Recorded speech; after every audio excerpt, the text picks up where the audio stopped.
Hello everyone, welcome to my channel competitive smart study. আমি আবার তোমাদের সঙ্গে চলে এসেছি, তো অবশ্যই আমার পাশে থেকো। তোমরা সকলেই জানো যে ডাব্লিউবিপি কনস্টেবলের হিউজ পরিমাণ ভ্যাকেন্সি বেরিয়েছে, তার ফর্ম ফিল আপও হয়েছে। সেই পরীক্ষায় যাতে তোমরা ম্যাথ পোর্শনটা খুব ভালোভাবে করতে পারো, তাই তোমাদের সঙ্গে আমি ডাব্লিউবিপি কনস্টেবলের প্রিভিয়াস ইয়ার্সগুলো আলোচনা করব।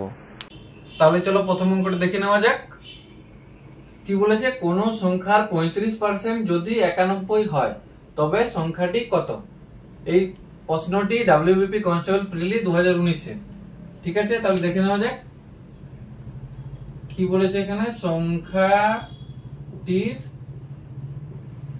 35% সমান কত? 91। এর 35% মানে তোমরা সবাই জানো 35% সমান এইভাবে লেখা যায় 35/100, মানে 100-র মধ্যে 35। ঠিক আছে, এবার এখান থেকে কি লিখতে পারি আমরা? সংখ্যাটির 35/100 অংশ সমান 91। এবারে উপর নিচে কাটাকাটি করলাম 5 দ্বারা, তাহলে 5 7 35, 5 20 100। তাহলে কি দাঁড়াচ্ছে এখান থেকে আমরা কি বলতে পারি? সংখ্যাটি সমান 91 গুণিত, এবারে দেখো এটা 7-এর 20 আছে, এই পাশে যদি চলে যায় ডান দিকে তাহলে কি হবে? তখন এটা 20/7 হয়ে যায়, 20/7। এবার 7 দ্বারা কাটাকাটি করলাম, কত হলো? 7 13-তে 91, তাহলে 13 গুণিত 20 কত হচ্ছে? 260। এটাই উত্তর। বোঝা গেল? এরপর পরের অঙ্কটা দেখে নেওয়া যাক। 2 নম্বর দাগের প্রশ্ন, দুটি সংখ্যার অনুপাত দেওয়া আছে 3:4 এবং তাদের গসাগু দেওয়া আছে 4। তাহলে সংখ্যা দুটির লসাগু বার করতে হবে। ঠিক আছে, যেটা কনস্টেবল 2013-তে পড়েছিল। এবার দেখো কি দেওয়া আছে, সংখ্যা দুটির অনুপাত। সংখ্যা দুটির অনুপাত 3:4। যদি এরকম অনুপাত দেওয়া থাকে দুটি সংখ্যার, তাহলে সহজে সংখ্যা দুটি আমরা বলতে পারি 3k 4k।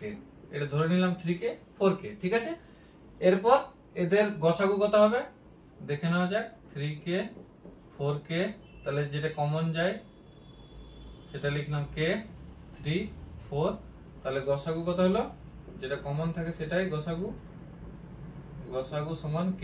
এবার k এর ভ্যালু দেওয়া আছে কত? 4, তাহলে k এর মান এখান থেকে পেয়ে গেলাম 4। ঠিক আছে, এরপর কি লসাগু বার করতে বলেছে, তাহলে লসাগু সমান কি হবে? এই তিনটের গুণ, তাহলে কি 4 3 12, 12k।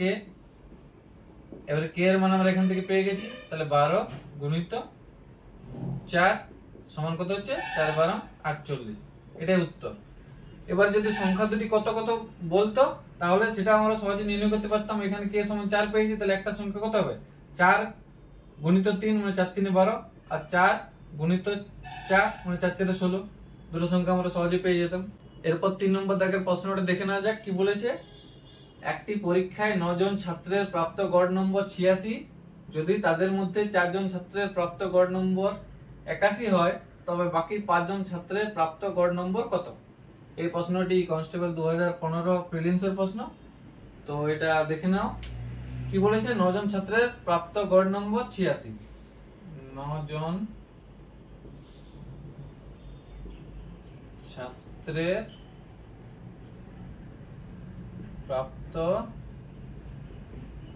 গড় নম্বর কত? 86। তাহলে 9 জন ছাত্রের প্রাপ্ত মোট নাম্বার যখন গড় নম্বর থাকে সেখান থেকে যদি মোট নম্বর বার করতে হয় কি করতে হয়? যতজন আছে সেটার সঙ্গে এই নম্বরটা গুণ করতে হয়। তাহলে কত? 86 গুণিত 9 হয়ে গেল। এবার 9 দ্বারা গুণ করে কত হচ্ছে? 6 9 54, 4 হাত থেকে 5, 8 9 72, 72 আর 5 77। ঠিক আছে, এবার দেখো কি আছে, 4 জন ছাত্রের প্রাপ্ত গড় নম্বর। 4 জন ছাত্রের প্রাপ্ত গড় নম্বর। 81। তাহলে 4 জন ছাত্রের প্রাপ্ত মোট নম্বর কি বললাম, মোট নম্বর বার করার জন্য কি হবে, 81 কে কত জনের বলেছে, 4 জনের, তাহলে 4 দ্বারা গুণ, তাহলে 4 কে 4, 4 8 32। ঠিক আছে, এবার দেখো তাহলে বাকি 5 জনের, বাকি 5 জন ছাত্রের প্রাপ্ত মোট নম্বর পাবো। মোট নম্বর কি করে পাবো, দেখো 9 জনের মোট নম্বর যদি 774 হয় এবং 4 জন ছাত্রের মোট নম্বর যদি 324 হয়, তাহলে বাকি 5 জনের কি করে পাবো, এই 9 জনের থেকে 4 জনের একটা বিয়োগ দিতে হবে। তাহলে বিয়োগ করে কত হচ্ছে, 774 থেকে 324 বিয়োগ, তাহলে কত দাঁড়াচ্ছে দেখো, 0 5 4, 450।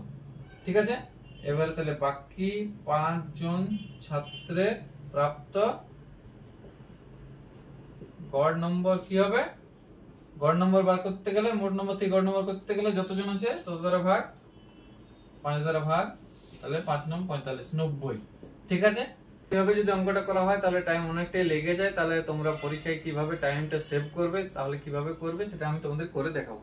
তাহলে দেখে নাও, বলেছে 4 জন ছাত্রের প্রাপ্ত গড় নম্বর 81, বাকি 5 জনের গড় নম্বর বার করতে বলেছে যখন 9 জনের গড় নম্বর দেওয়া আছে 86। তাহলে কি 1 2 3 4, 4 জনের গড় নম্বর কত দেওয়া আছে, 81, বাকি 5 জন 5 6 7 8 9, এই 5 জনের গড় নম্বর আমরা জানি না, বার করতে হবে। আর সবার গড় নম্বর কত দেওয়া, 86। তাহলে এই 4 জনের গড় নম্বর সবার গড় নম্বর থেকে কত কম, 5 কম, যেহেতু কম ওই জন্য মাইনাস চিহ্ন দিলাম। আর কজন আছে, 4 জন আছে, তাহলে মোট কত কমে যাচ্ছে, 20। তাহলে নিশ্চয়ই এই যেটা কমছে 20 এদের মধ্যে ঢুকে আছে, তবে তো তাদের গড় নম্বরটা 86 হচ্ছে। তাহলে এখানে প্লাস 20 করতেই হবে। ঠিক আছে, তাহলে এখানে কজন আছে, 5 জন আছে, তাহলে প্রত্যেককে কত করে বাড়াতে হবে যাতে 86 হয়। ঠিক আছে, তাহলে প্রত্যেকে এখানে 20 আছে, তাহলে 5 4 20, তবে তো 20 হলো। তাহলে সবার 4 করে এখানে বাড়তি আছে, তাহলে কত হলো, তাদের গড় এখানে 86 আর প্রত্যেকে 4 করে বাড়তি আছে, তাহলে কত হলো, 90। তাহলে সহজেই বোঝা গেল। এরপর 4 নম্বর দাগের প্রশ্নটা দেখে নেওয়া যাক কি বলেছে, এই দুটি স্টেশনের মধ্যে রেল লাইন পাতার কাজ 16 দিনে সম্পূর্ণ করে, বি ওই একই কাজ 12 দিনে সম্পূর্ণ করে, সি এর সাহায্য নিয়ে তারা ওই কাজটি 4 দিনে সম্পূর্ণ করে, সি একা ওই কাজটি কত দিনে করবে। তাহলে কি বলেছে, এ কাজটা করে কত দিনে, 16 দিনে, বি ওই কাজটা করে কত দিনে বলেছে, 12 দিনে, সি এর সাহায্য নিয়ে তারা মানে কে, এ আর বি, সি এর সাহায্য নিল মানে এ বি সি, কত দিনে কাজটা করছে, 4 দিনে। এবার দেখো এরকম যদি দেওয়া থাকে তাহলে এদের সমস্ত কাজটা কি করে বার করব, এদের 3টা লসাগু হবে। তাহলে লসাগু করো, 16 12 আর 4 এর লসাগু, 4 দ্বারা 4 4 এ 16, 4 3 এ 12, 4 1 এ 4, তাহলে কত হচ্ছে, 4 4 এ 16, 3 16 48, 48 এখানে লিখলাম। এটা হয়ে গেল কি এদের সমস্ত কাজ বা টোটাল ওয়ার্ক। ঠিক আছে, এবারে টোটাল ওয়ার্ককে যখন দিন সংখ্যা দ্বারা ভাগ করা হয় তখন এর এফিসিয়েন্সি বা একদিনে কতটা কাজ করবে সেটা জানতে পারা যায়। তাহলে 48 কে 16 দ্বারা যদি ভাগ করা হয় তাহলে কত হচ্ছে, 3, 48 কে 12 দ্বারা ভাগ করলে কত হচ্ছে, 4, 48 কে 4 দ্বারা ভাগ করলে কত হচ্ছে, 12। তাহলে এর একদিনে কাজ করে 3 অংশ, বি একদিনে কাজ করে 4 অংশ, এবিসি একদিনে কাজ করে 12 অংশ, যেখানে সমস্ত কাজ হচ্ছে 48 অংশ। ঠিক আছে, এরপর কি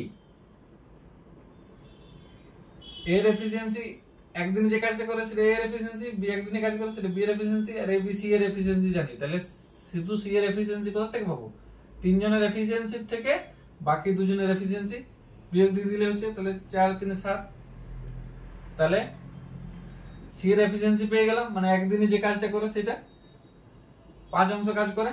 তাহলে কি হলো, এবারে সি একা কাজটি কতদিনে করবে সেটার অ্যানসারটা কি করে পাবে, টোটাল ওয়ার্ক মানে সমস্ত কাজ তার সঙ্গে সি একদিনে যে কাজটা করে সেটা দ্বারা ভাগ, মানে এফিসিয়েন্সি দ্বারা ভাগ। কত টোটাল বার কত 48, এখান থেকে জানি তার সঙ্গে সি এর এফিসিয়েন্সি মানে সি একদিনে যে কাজটা করে যত অংশ সেটা দ্বারা ভাগ করলাম, তাহলে সি কাজটা কতদিন করবে সেটা বেরিয়ে যাবে। তাহলে দেখো 5 9 45 আর 3 48, তাহলে 9 পূর্ণ 3 5 দিনে। ঠিক আছে, এরপর 5 নম্বর প্রশ্নটা দেখে নেওয়া যাক কি বলেছে। একটি আয়তক্ষেত্রের দৈর্ঘ্য প্রস্থের 4 গুণ, যদি ওই আয়তক্ষেত্রের পরিসীমা 40 সেমি হয় তাহলে তার ক্ষেত্রফল কত। ঠিক আছে, আয়তক্ষেত্র দেখে নাও কেমন হয় আয়তক্ষেত্র।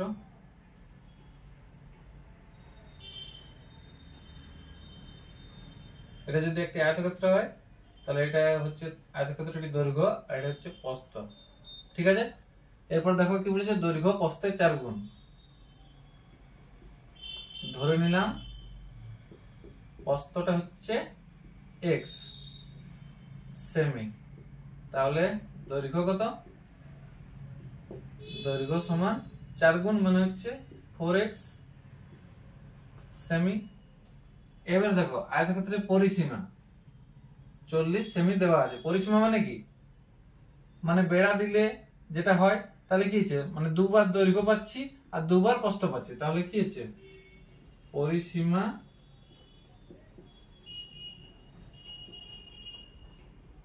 সমান 2 ইন্টু দৈর্ঘ্য যুক্ত প্রস্থ। দুবার দৈর্ঘ্য দুবার প্রস্থ, ওই জন্য 2 ইন্টু দৈর্ঘ্য যুক্ত প্রস্থ। এবার দেখো তাহলে কি দাঁড়াচ্ছে এখান থেকে, 2 into 4x plus x semi, তার মানে কি 4x আর x হচ্ছে 5x, তার সঙ্গে দুগুণ মানে হচ্ছে 10x সেমি। এবার দেখো দেওয়া আছে পরিসীমা সমান 40, তাহলে 10x সমান 40, x সমান 40, এদিকে গুণ আছে এদিকে গেলে ভাগ হবে, তাহলে কত হচ্ছে 4, x সমান 4। তাহলে এখান থেকে আমরা কি বলতে পারি, প্রস্থ কত হচ্ছে, প্রস্থটা হয়ে যাচ্ছে 4, দৈর্ঘ্যটা হয়ে যাচ্ছে 4 4 16। ঠিক আছে, তাহলে ক্ষেত্রফল, অতএব ক্ষেত্রফল সমান কত হবে, ক্ষেত্রফল সমান কি হয়, দৈর্ঘ্য গুণিত প্রস্থ, দৈর্ঘ্য গুণিত প্রস্থ, দৈর্ঘ্য গুণিত প্রস্থ, ক্ষেত্রফল সমান, তখন কি হচ্ছে এটা 16 গুণিত 4। এর ক্ষেত্রফল হলে তার এককটা কি হয়, বর্গ একক, মানে এখানে সেন্টিমিটার স্কয়ার, মানে 4 16 64 সেন্টিমিটার স্কয়ার। ঠিক আছে, যদি ভিডিওটি তোমাদের ভালো লাগে তাহলে অবশ্যই লাইক করো এবং চ্যানেলটাকে সাবস্ক্রাইব করো। এরকম আরো ভিডিও পেতে আমার সঙ্গে থেকো। আজ এখানেই শেষ করলাম।